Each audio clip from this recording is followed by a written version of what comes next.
Hello everyone, I'm Jillian. I'm a learning advisor with Academic Skills, and in this video we're going to talk about structure and look at some example structures. So thinking about the purpose of creating a structure, you're thinking about how you're going to communicate a convincing argument to your reader. So in that case, that writing is going to be persuasive and not just descriptive. You're not just going to explain things and provide factual information.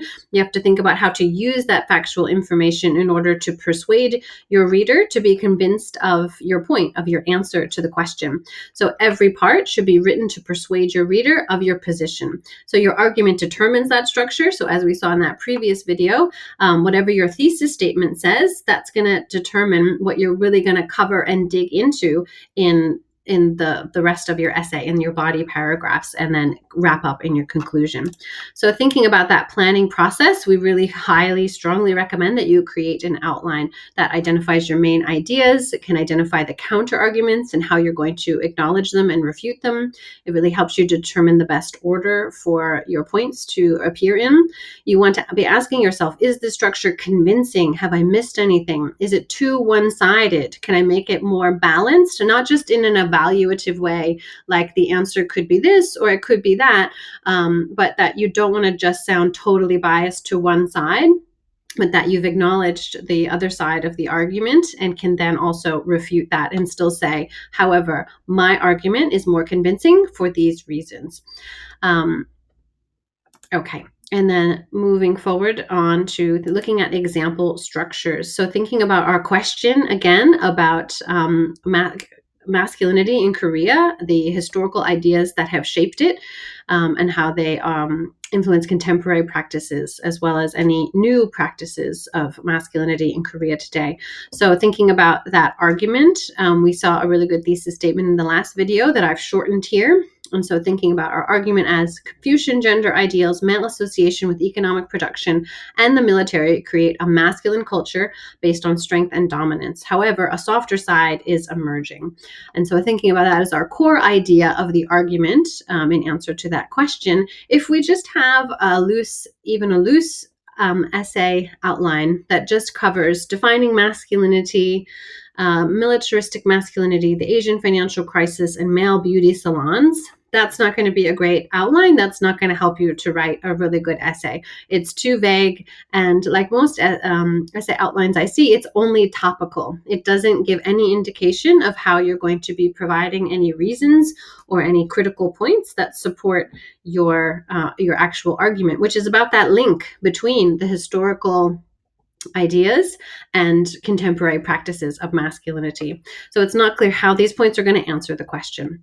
So here's a better one, but not quite. So thinking about our argument, and then what are the points we've got here in the outline? How Confucian gender ideas affect Korean society today, how the rise of capitalism further enforced the idea of male dominance, how the military reinforces a masculine culture of strength and challenges to hegemonic masculinity. So that's better, but it does need more detail to make those connections. So it is kind of alluding to some connections by saying how I'm going to explain how these gender ideals affect Korean society, how the rise of capitalism has this effect, and how the military has this effect, but it probably you would need more detail in your essay outline in order to really think through and then be able to write clearly in your actual essay the connection between each point, so that the argument, you're just making your argument crystal clear in your own mind, so that when you go to write it, it will be an easier experience. So here's another one that's not quite there yet, but getting better. Confucianism continues to pervade Korean conceptions of masculinity today. Capitalist ideals promoted the notion of the male as provider as a normative state-endorsed ideal. The ever-present threat of North Korea in the post-division era led to the creation of a highly militarized regime and dominant sense of masculinity. A rise in representations of a softer form of masculinity, particularly within popular entertainment. So there are clear connections there between the ideas, but more clear ideas are actually needed. And we need to see how these ideas relate to the overall argument. And we might also need a sense of the state of Korean masculinity today. We might need to get that sense of if it's more traditional today or if it is indeed softer today. It kind of leaves you wondering about the state of Korean masculinity today. So even more clear connections are needed in this outline to have a really, really good, strong outline that you can then take to your Word document and really write from in a very focused and convincing way. So here's a clear and connected outline, and you can clearly see the connection of what I've highlighted in purple. You can see the connection between the elements of that nice argument statement, that thesis statement we saw in the previous video, and how that then connects to this outline. So you want to be able to do something like that. You want to have your really nice thesis statement that you're really proud of, and then think about how you can extend that out into your outline so that there are very clear connections between that argument statement and then the reasons that you're picking out about Confucianism, about the notion of the male provider, about the highly militarized regime, and about the softer side of masculinity within popular entertainment. And then they do say at the end, despite the emergence of new and challenging concepts of masculinity, historically entrenched hegemonic norms continue to dominate within Korea.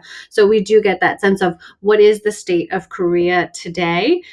Is it like becoming more of a softer sense of masculinity, or is that traditional mode still the most popular? And we get that within this essay, within this outline. So try for the outline that is really going to be balanced and clear and give you the best start to then go ahead and write your essay. Okay. And so finally, just looking at and thinking a little more deeply about essay planning for your 2,000 words. So you've got 150 to 200 words per paragraph, including the intro and conclusion. So you might want to think about your introduction, which is going to be about 200 words because that's 10% of the word count. That leaves you with 6 to 10 paragraphs and another conclusion of about 200 words. So how many points are you going to be able to provide in those 6 to 10 paragraphs? What's the order going to be? What are your big points going to be? And then how are you going to think about the paragraphs that are going to fit underneath each of those main points? And that's something to really spend time figuring out, the most important points you want to make, and distributing that weight of words and paragraphs to those more important points. So you want to identify even that supporting evidence for each point, and counterpoints and rebuttals. Put all of that into your outline so that your essay writing experience can be much more effective. So some final advice: think about writing, several drafts. Your first draft can just be rough and for your eyes only, and you're just trying to get those main ideas down. It's okay if there's repetition. Everything is okay. Don't worry about getting the right words down. And then, in those subsequent drafts, you can be polishing.